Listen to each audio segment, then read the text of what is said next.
Heróis do Asfalto, Isaac Segato, baseado em fatos reais. Capítulo 1. Uma pequena chama de fogo, proveniente do chumaço de uma estopa embebida em óleo, que fora usada para alguma coisa, ainda ardia teimosamente, apesar dos diversos calçados que lutavam para extingui-la. Esse foi o retrato captado pelo olhar do motorista do SUV branco, parado em primeiro lugar na fila de veículos, ocasionada pela barreira de cones colocados na estrada. Onde fora usado aquele fogo, ele não sabia. Uma garotinha no banco traseiro levantou-se e colocou os braços em volta do pescoço do motorista, envolvendo-o numa pergunta doce. Por que estamos parados, papai? Os homens estão fazendo asfalto, filhinha. A menina esticou a cabeça por cima do ombro do homem, um quarentão de cabelos levemente espetados. Pai, por que o asfalto é preto? E antes que ele pudesse responder, pai, de onde vem o asfalto? O rapaz da barreira falou alguma coisa no rádio e se encaminhou para os cones, retirando alguns deles e liberando meia pista. Todos os carros se movimentaram com cuidado, como se prestassem uma reverência aos trabalhadores fustigados pelo calor do sol. Um a um, os motoristas avançaram sem pressa, num cortejo lento e respeitoso. Alguns deles levantavam a mão, saudando os homens uniformizados de azul. O rapaz da bandeira esperou o último carro passar, respondendo ao cumprimento do motorista. Um cumprimento feito com um esgar de boca, tentando parecer simpático. Dentro do carro, alguém sorriu para ele, um sorriso simples, sincero, não fabricado, não forçado. Um sorriso sem resposta, porque o motorista engrenou a primeira marcha e arrancou, saindo patinando os pneus numa falta de educação total. Impulsionado pelo deslocamento do carro, a moça do banco traseiro soltou um leve gemido de dor. Não no corpo, na alma. Desse jeito não posso continuar com minha terapia.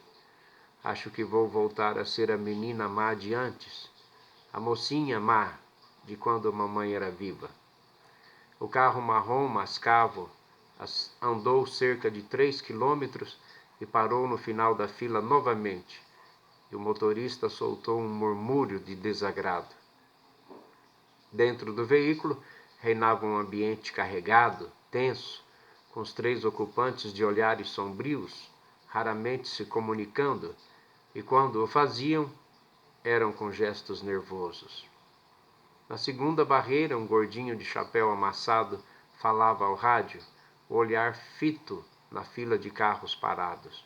Seus olhos brilharam quando o vidro fumê da segunda caminhoneta foi abaixado e ele viu um dos ocupantes tomando um refrigerante.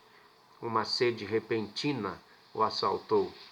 Desviou os olhos para não deixar transparecer o seu desejo e chutou uma latinha caída na orla da estrada.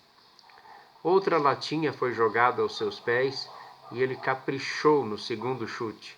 A lata, ainda com o líquido, fez uma parábola no ar e caiu na roça de milho a 30 metros de distância. O rádio emitiu um zumbido característico e o gordinho se arrastou lentamente até o aparelho. Depois de ouvir por alguns segundos, ele liberou o trânsito. Heitor estava aplicando o CM30 de forma manual, usando a caneta, preparando o local para receber a capa asfáltica, quando houve uma interrupção no fluxo dos veículos. O ritmo dos passos de Heitor chamou a atenção de um dos passageiros. Com os carros parados próximo a ele, o rapaz se esmerou em cuidados para não respingar o produto em nenhum deles.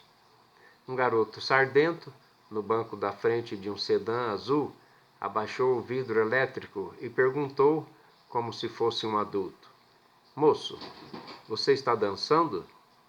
Heitor sorriu, mostrando a falha nos dentes. Não, amigão. É o jeito da madeira. A fila de carros começou a andar na mesma velocidade do espargidor e o garotinho aproveitou para observar melhor. Quando eu crescer, quero fazer asfalto igual a você, disse ele, fazendo menção de tirar a cabeça para fora e contendo-se a tempo. Heitor sorriu entre orgulhoso e penalizado. Ah, se você soubesse, pensou ele. O veículo avançou mais depressa e Heitor levantou uma das mãos se despedindo. Deus te abençoe e te livre, moleque. No SUV branco, a garotinha meiga e o seu pai prosseguiram a viagem rumo ao desconhecido. Olhando pelo retrovisor, Francisco percebeu a massa de asfalto caindo fora da acabadora. Tentou desacionar a caçamba, mas já era tarde demais. Um assovio do encarregado o fez eriçar os cabelos da nuca. Ao sair da cabine, logo viu os olhares acusadores dos companheiros. Boa parte da massa estava derramada no chão. Resignadamente, um dos rasteleiros empunhou uma pá, sendo seguido pelos demais numa demonstração de companheirismo. Não adiantava chorarem pelo leite derramado, ou melhor, pela massa derramada. A solução agora era corrigir o erro de forma mais rápida possível. Francisco ficou mudo, olhando os companheiros sofrerem por sua causa. Ele queria exprimir o quanto sentia, queria pedir desculpas, queria voltar 10 minutos atrás no tempo, mas tudo o que ele poderia fazer agora era amargar a consequência do seu erro. Por um momento ainda pensou em colocar a culpa no caminhão, mas mudou de ideia. Nós somos os únicos culpados pelos nossos erros. Um dos rapazes grunhiu alguma coisa como: vou colocar essa pá nas suas mãos, seu motorista desastrado. E ainda fez um gesto de oferecimento com um sorriso cínico. Edivaldo, o encarregado, coçou a cabeça. Quem foi o filho de uma mãe que disse que o dia seria maravilhoso hoje? Vários homens se revezavam nas poucas pás que havia, retirando a massa quente do chão e devolvendo-a no seu lugar de destino. Um outro homem desceu de um veículo branco estacionado à sombra de uma árvore e se aproximou do grupo. Com gestos medidos, começou a examinar a caçamba, mas seu verdadeiro interesse não era esse. Seu olhar estava fito em um jovem atarracado, de cabelos curtíssimos e de gestos nervosos, que movia a pá com destreza a poucos metros dele. O recém-chegado se distanciou do grupo e deliberadamente começou a fotografar o trabalho deles, mas a câmera sempre focava o jovem da pá.